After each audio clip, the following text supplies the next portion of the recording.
आज का डेली माना आपके लिए पास्टर माइकल फर्नांडिस की ओर से। एक अलग यीशु, अलग आत्मा और एक और सुसमाचार। 2, प्रेरित पौलुस ने इफिसुस की कलीसिया के पुरनियों को एक साथ बुलाया और इन प्रिय संतों के लिए उनके अंतिम शब्द थे। 29, क्योंकि मैं जानता हूं कि मेरे जाने के बाद फाड़ने वाले भेड़िए तुम में आएंगे जो झुंड को न छोड़ेंगे। 30, तुम्हारे ही बीच में से भी ऐसे ऐसे मनुष्य उठेंगे जो चेलों को अपने पीछे खींच लेने को टेढ़ी मेढ़ी बातें कहेंगे। प्रेरितों के काम 20, 29 से 30। प्रेरित पौलुस इस बात से चकित था कि कितनी आसानी से कुछ गलातियों को बहकाया गया था। मुझे आश्चर्य होता है कि जिसने तुम्हें मसीह के अनुग्रह से बुलाया उससे तुम इतनी जल्दी फिरकर और ही प्रकार के सुसमाचार की ओर झुकने लगे। 7, परंतु वह दूसरा सुसमाचार है ही नहीं, पर बात यह है कि कितने ऐसे हैं जो तुम्हें घबरा देते और मसीह के सुसमाचार को बिगाड़ना चाहते हैं। 8, परंतु यदि हम या स्वर्ग से कोई दूत भी उस सुसमाचार को छोड़ जो हमने तुमको सुनाया है कोई और सुसमाचार तुम्हें सुनाए तो श्रापित हो। गलतियों 1:6 से 8।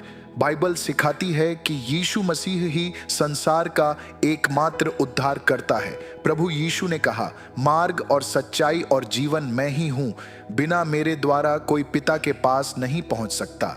यूहन्ना 14:6। यीशु कोई मार्ग नहीं है, वह मार्ग है। यीशु केवल एक सत्य नहीं है बल्कि सत्य है। यीशु सिर्फ एक अच्छा मनुष्य या एक शिक्षक या एक भविष्यद्वक्ता से बढ़कर है। वह कुंवारी से जन्मा परमेश्वर का इकलौता पुत्र है। वे जो सिखाते हैं कि उद्धार के अन्य तरीके हैं वे सिखा रहे हैं। जैसा कि प्रेरित पौलुस ने कहा, एक और सुसमाचार और एक और यीशु। केवल परमेश्वर के शक्तिशाली पूर्ण भय ने आदम और हव्वा को उनकी आज्ञा का उल्लंघन करने से रोक दिया। यह उनका परमेश्वर के प्रति प्रेम नहीं था, न ही उनका दैनिक सहभागिता। यह था। 16, तब यहोवा परमेश्वर ने आदम को यह आज्ञा दी कि तू वाटिका के सब वृक्षों का फल बिना खटके खा सकता है।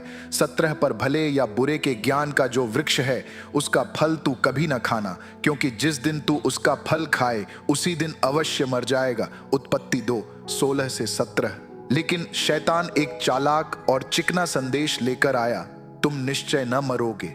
3:4। यह सत्य की पूर्ण विकृति थी। एक और सुसमाचार। फिर भी हव्वा वही सुनना चाहती थी। आप देखिए, उसके भीतर कुछ परमेश्वर की आज्ञा का विरोध कर रहा था। प्रभु का प्रतिबंध उसे बहुत अधिक जुए जैसा लग रहा था।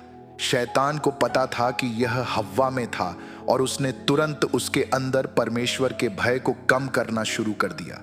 क्या परमेश्वर ने वास्तव में ऐसा कहा था? परमेश्वर ऐसा नहीं है। आपके पास उनकी गलत अवधारणा है। क्या आपको लगता है कि वह आपको ज्ञान और बुद्धि से नकारेगा जबकि वह स्वयं ज्ञान और बुद्धि है?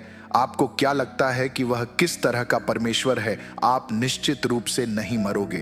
परमेश्वर का वचन कहता है, यहोवा के भय मानने के द्वारा मनुष्य बुराई करने से बच जाते हैं। नीति वचन 16:6।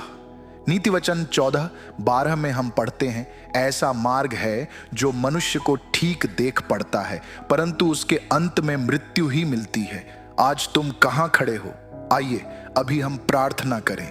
पिता, आपके वचन के लिए मेरी आंखें और कान को खोल।